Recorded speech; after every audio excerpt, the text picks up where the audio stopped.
যদি তওবা করি আল্লাহ সমস্ত দাগটা পরিষ্কার হয়ে যায়। যদি তওবা না করো ওয়াইন যাদাত হাত্তা তা'আকুয়া কলবহু, দাগটা বাড়তে বাড়তে সমস্ত কলবটা পাথরের চাইতেও শক্ত হয়ে যায়, চূড়ান্ত ক্যান্সার হয়ে যায়। আর যদি তওবা করি আল্লাহ কলবের সব ময়লা পরিষ্কার হয়ে কলবটা নরম হয়ে যায়। বলেন কলবে কিছু দাগ আছে, পরিষ্কার করে বাড়ি যেতে চাই কি চাই না? এ মুসলমান গো, দিলটা নরম করিয়া দাও। আব্দুল্লাহ রাদিয়াল্লাহু তাআলা আনহু আল্লাহর নবীর সামনে দাঁড়াইয়া চোখের পানি ছাড়িয়া ডাক দিয়া বলি, ইয়া রাসূলুল্লাহ, আমার বাবার দিলটা বড় শক্ত।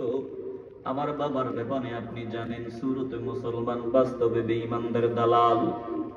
নবী গো, আপনার ঠোঁট মোবারক, জিহ্বা মোবারক যেই পানিতে লাগছে, এই পানি সাধারণ পানি না, এই পানি বড় দামি পানি।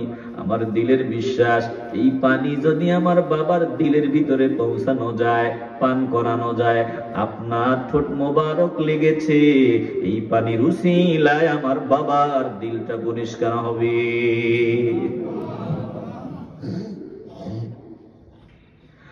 আব্দুল্লাহ রাদিয়াল্লাহু তাআলা আনহু পানি মোবারক নিয়া বাবার সামনে হাজির।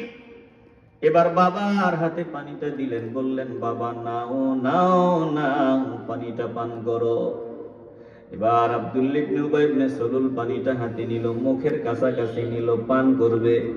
সব কিছু সবার কপালে জুটে না, সবকিছু সবার কিসমতে জুটে না। জোরে কোন ঠিক কিনা?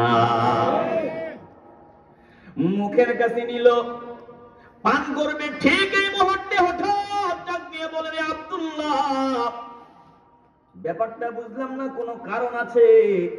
এত আগ্রহ করে পানিটা আমার হাতে দিলা, কারণ কি বলো? কোত্থেকে আল্লাহ পানি, কই পাইলা, কিসের পানি? আব্দুল্লাহ রাদিয়াল্লাহু তাআলা আনহু ডাক দিয়া কইরে, বাবা এত কিছু জিজ্ঞাসা করিও না, পানিটা বড় দামি পানি, একটু আল্লাহর নাম নিয়ে পান করো। বলে, আগে বল এই পানিটা কিসের পানি?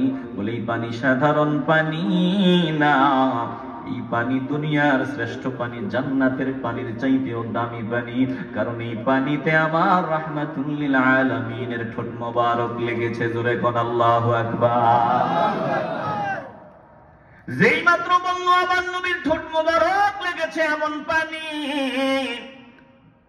এই মুনাফিক টুপিওয়ালা দাড়িওয়ালা পানিটা ছুঁড়ে ফেলা দেয়, পানির গ্লাসটা দূরে নিক্ষেপ করে ফেলায় দিয়া বলে, এই বুঝি কথা? এই পানি